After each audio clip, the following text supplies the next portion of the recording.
Challenge റെഡിയാണോ? കുറച്ച് ചോദ്യം ചോദിക്കും, ഒരു ചോദ്യത്തിന് 10 രൂപ വെച്ച്. ഓക്കെ. അപ്പൊ കേരളത്തിലെ ആദ്യത്തെ മുഖ്യമന്ത്രി ആരായിരുന്നു? കേരളത്തിലെ ആദ്യത്തെ മുഖ്യമന്ത്രി അല്ല.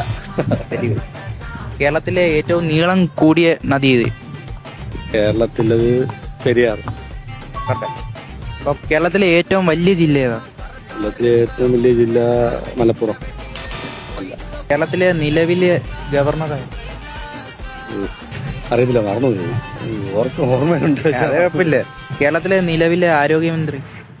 ആരോഗ്യമന്ത്രി വീണ ജോർജ്. അപ്പൊ 10 രൂപ. ഏത് മാസമാണ് 28 ദിവസമുള്ള? ഫെബ്രുവരി. കേരളത്തിലെ ഏറ്റവും വലിയ തടാകം ഏതാ? ശാസ്താംകോട്ട. കേരളത്തിലെ തലസ്ഥാനം? കേരളത്തിന്റെ തലസ്ഥാനം തിരുവനന്തപുരം.